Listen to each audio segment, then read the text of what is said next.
1 acre of this crop can fix over 100 bark of nitrogen, feed livestock all summer, and rebuild topsoil faster than anything else we've tested. It grows faster than sorghum and stays lush in heat that burns other legumes out. You're looking at sun hemp, the tropical forage now reshaping southern grazing systems. While most pastures dry out by July, this one hits its growth peak at 100 degrees, and every time it's mown, it pays you twice. Once in forage and again in soil fertility. Get it right and you'll cut feed costs by hundreds per acre. Get it wrong and the seed bill hits your savings. But before you buy seed, know this. A few wrong steps can turn a promising forage into an expensive green mess. Let's look at what actually works. Sun hemp, Crotalaria juncea, isn't hemp at all. It's a fast-growing legume originally from India, bred for biomass and nitrogen, not for fiber or oil. It doesn't just survive heat, it uses it. Photosynthesis ramps up as the thermometer climbs, making it one of the few legumes that grows faster in August than in May. It grows best in USDA zones 7 to 11 on any well-drained soil. In a normal southern summer, it can reach 6 to 10 FT tall in just 60 to 90 days. That's 4 to 6 tons of dry matter per acre, faster than millet or cowpea with a root system that drives 3 FT deeper. Unlike most legumes, sun hemp keeps fixing nitrogen during the hottest part of the season. That means while pastures are drying up, this plant is still pulling fertility out of thin air. For our northern growers, it's more of a short season cover, a 60-day burst between spring harvest and autumn seeding. But for the southern farms, it's one of the most efficient ways to turn summer heat into usable feed and organic matter. Crude protein tests as high as lucerne, but here's the difference. It doesn't need irrigation or fertilization to get there. Cut or graze between 40 and 60 days, that's when it tests around 18 to 22% crude protein and 60 to 65% total digestible nutrients, right on par with dairy-grade lucerne. The mineral balance fits goats and sheep almost perfectly. Before 40 days, it's sugary and ideal for milkers and lambs. Past 70 days, protein drops fast and stems turn to wood. Cattle walk away. That's the razor's edge. Cut too early and you waste yield. Wait too long and you've grown fence posts. Most producers find day 55 to 60 is the sweet spot. In Auburn University trials, goats grazing a 50-50 mix of sun hemp and grass gained weight equal to those on lucerne hay. Milk butter fat ticked up slightly, likely from the better mineral profile. A Florida beef trial found steers gained 1.4 lb per day on a sun hemp sorghum mix compared to 1.1 lb on grass alone, a 25% improvement in feed conversion. So it's not a hay replacement, it's a short-term high-protein supplement, best used to stretch existing forage or replace grain during the summer slump. For mixed herds, goats and sheep thrive on it. Cattle benefit most when it's part of a diverse grazing rotation. That's where it outperforms almost every other summer legume. By feeding the soil microbes that drive next season's fertility, while the top growth feeds animals, the roots rebuild structure. One summer crop fixes roughly 100 to 120 lb in per acre, about $75 to $100 in fertilizer value, and adds nearly 2 tons of root biomass that fuels soil microbes and frees locked-up minerals.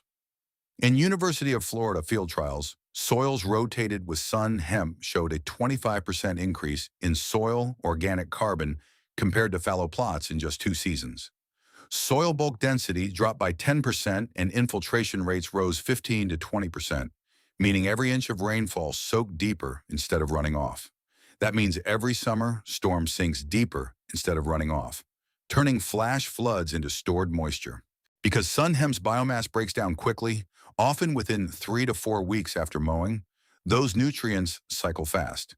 Instead of waiting months for residue to decompose, the next crop gets a pulse of available nitrogen and organic acids almost immediately. That makes it especially effective before autumn-planted grains, cover mixes, or market vegetables. Unlike clover or vetch, which feeds soil slowly over winter, sun hemp releases fertility right when microbial activity is still peaking. The perfect handoff between summer growth and autumn planting. Miss the window and you'll know it. Germination stalls, weeds take over, and you'll wonder why your neighbor's field hits 6 FT while yours is barely ankle high. Soil temperature must hold above 65 Fahrenheit for consistent germination. Seed 25 to 40 b per acre drilled or broadcast about half to 3 or 4 of an inch deep. It germinates fast.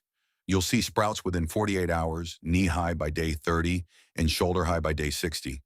Every week you wait after that, digestibility drops by nearly 1% per day. Small delays, big losses. Seed runs $2.50 to $3 a pound, so your total cost lands around $75 to $90 per acre with no fertilizer required. For forage, graze, or cut between 40 to 60 days when protein and digestibility peak. After that, stems turn woody and lignin jumps, cutting digestibility in half for cattle. Goats and sheep will still graze it, but the value drops sharply. In humid regions, dense stands can trap moisture. Mow or rotationally graze to prevent stem rot. In heavy clay or compacted soils, nodulation often fails unless inoculated. Use the correct rhizobium strain, IC 3125, to unlock full nitrogen fixation potential. Managed right, sun hemp doesn't just produce forage. It turns a midsummer gap into a fertility cycle, rebuilding soil while feeding livestock at the same time. When you run the numbers, sun hemp's economics speak for themselves. Total cost runs about $100 per acre, including seed, fuel, and labor. No fertilizer, no irrigation. In return, an acre of sun hemp produces between 4 and 6 tons of dry matter, worth roughly $400 in hay equivalent.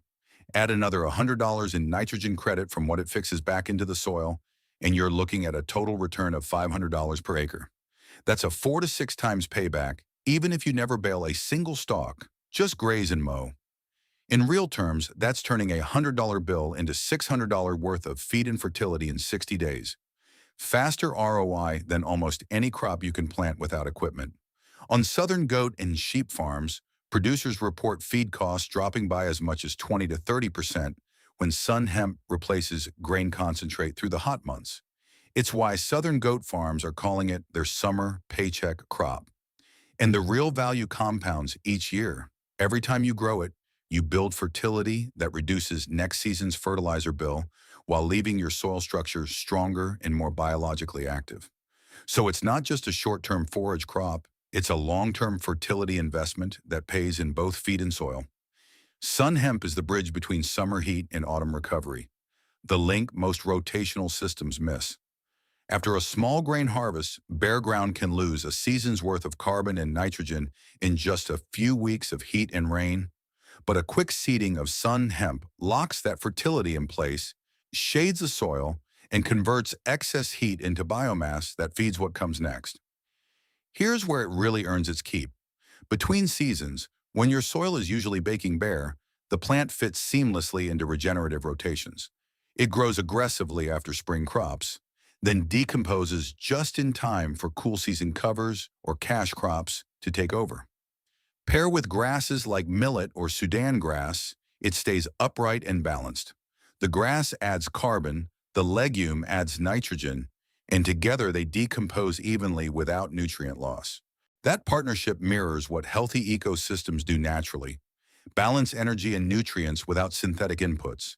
Field trials comparing traditional fallow to a grain sun hemp grazing rotation showed 40% higher microbial respiration and 10% lower soil compaction after just 1 year.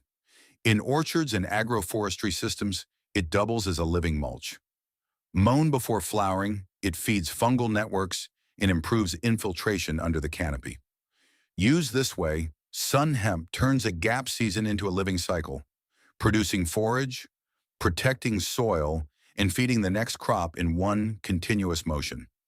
Sun hemp isn't bulletproof. It thrives in heat, but collapses in cold.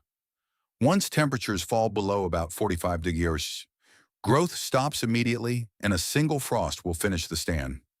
That means it performs best in zones 7 to 11 and only marginally in cooler regions. In low-lying or poorly drained ground, you'll see yellow leaves and weak nodulation. It simply can't breathe in saturated soil. Periods of heavy rain followed by high humidity often bring stem rot or leaf spot. So airflow and drainage matter as much as fertility. Timing is another weak spot. If you let the stand flower before mowing or grazing, crude protein drops by half, and the stems lignify into wood. At that point, it's better left as mulch than used for feed. And like most high-protein legumes, it demands gradual introduction for livestock. Let animals adapt over several days or risk digestive upset and bloat. Across the Southeast, the numbers tell a consistent story. In USDA field trials in Alabama, sun hemp produced nearly 6,000 lb of dry matter per acre, fixed 108 lb of nitrogen, and lifted subsequent maize fields by about 15% without a single pound of added fertilizer. In Georgia comparisons, soil microbial biomass rose 35% after just 2 rotations. When combined with sorghum, total system carbon inputs nearly doubled compared to bare summer fallow. These results aren't outliers. They repeat year after year in different soils and climates. Every season you grow sun hemp, your soil becomes slightly darker, more stable, and more alive. It's one of the rare crops that builds both feed and fertility at once. Measurable regeneration you can see in every handful of soil. Sun hemp isn't a miracle crop, and it doesn't need to be. It's a high-speed fertility engine, a simple way to keep your soil biology working through the heat when most fields go quiet. For warm zone farms with livestock, in 1 acre can feed, fertilize, and rebuild in the same season. Grow it once, graze it twice, and by the time the season ends, your feed bill's lighter and your soil's darker. That's regeneration that pays for itself. So would you trial sun hemp on your farm this summer, or have you already? Drop your zone below. We'll compare results and build a map of where it performs best. If this story changes how you view the potential of your summer pastures, please subscribe and like the channel. We are uncovering the agricultural history and techniques that have been overlooked. Plant the future with us. The next treasure of the soil will be revealed soon.